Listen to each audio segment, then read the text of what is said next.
Hello everyone and welcome back to Nate the Hoof Guy. Today's video, we're going to tackle probably my second most frequently asked question is what do we do when we have problems on both claws? And that's exactly what we've got going on today.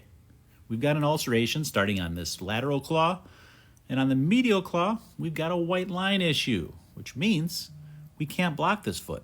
So what are we going to do?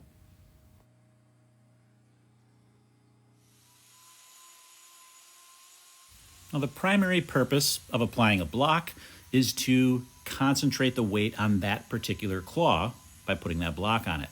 Take the weight off the injured claw, put it on that one. Now, in this case, we've got two claws with problems, so we don't want to isolate weight or transfer weight to any particular claw. We want that weight distributed between the two claws, so that's why we're not going to use a block. Now, some have suggested why not use a horseshoe block to avoid the particular areas of those claws that have the problem. Why wouldn't that work? We use these diagrams to help explain that. So many of the problems we see manifested on the sole of the cow's foot are related to this bone right here, the pedal bone. And more importantly, the downward movement of that pedal bone that causes problems with the corium. You can see here I've got that illustrated. It pushes down onto the corium, and that's when we see those ulcerations in the bottom of the foot. We've got this area here. This is called the digital cushion, and this is what protects the corium from that downward movement of that pedal bone. So by taking a block and putting it on the outside of the claws to help alleviate pressure from the inner part of the claw, that's not necessarily going to happen because the problem is occurring from the downward movement inside the foot.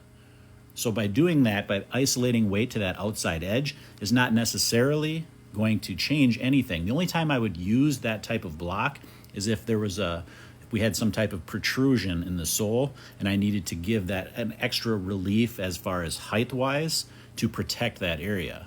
But in this case, I'm able to do that just with modeling. So adding a block is not going to serve any additional function for this particular foot because I'm able to accomplish that relief that I need just by the way that I trim this foot. Now, unlike our feet where the weight actually transfers straight through the bottom of our foot to the ground, it's not exactly how that works with a cow. With a cow, that pedal bone on the inside of the foot is actually attached to the outside wall of that claw inside the foot, and the weight then is transferred down to the pedal bone and then out to that outside wall and then to the ground. So when we have breakdowns with that attachment or with that weight transfer system, that's when we end up with problems happening to the corium because it's not working the way that it should.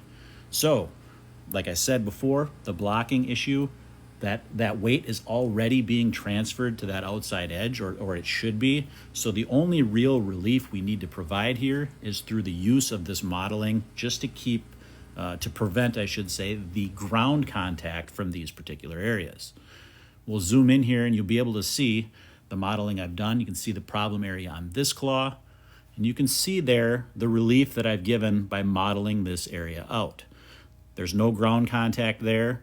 And if we take a look to the side, you can see where the weight's going to be still distributed on this claw where it's supposed to be through that ground contact, but nothing in those particular areas will make contact with the ground, causing any ground irritation. It may be hard to visualize, but think of it this way. Changing the sole may not necessarily change the way the pressures are applied inside the claw, which is where the problems are happening. We'll zoom in here. You can see exactly where the problems are on this claw. That's the initial source right there. It's obvious on the other claw where that is. I need to remove some horn around here, but I want to leave the weight on this outside edge. That's where that weight has been transferred. And like I said, it's not that we're trying to transfer weight there. The weight is already there. I'm just using this modeling to prevent any ground force pressure on those particular areas. Now, you might be saying to yourself, is this not going to be then uncomfortable for her to walk because she's got problems on both claws? And of course it is. But luckily, this is a rare condition. We rarely see any instances where we have problems on both claws because a lot of times we catch them before that, when that first problem is happening. She'll start to show some discomfort then, and we're able to solve these problems before they end up causing problems on the other claw. But wait till the end of the video and we'll show you exactly what we do to try to make this a little more comfortable for cows when it does happen.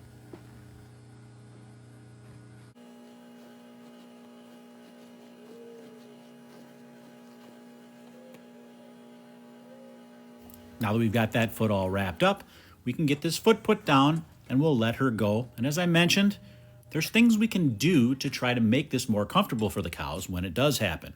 And the thing that I've found that works the best is to have those cows moved to an area of real soft bedding, right? Where they can lay down, rest. It's nice and soft and loose on their feet. They're not putting a lot of pressure on particular areas of the foot. That ground kind of takes up some of that shock, so it's not applied to that claw. And they can rest and recover there. Or, in this girl's case, she's about to go dry, and she's going to go out to pasture to recover there.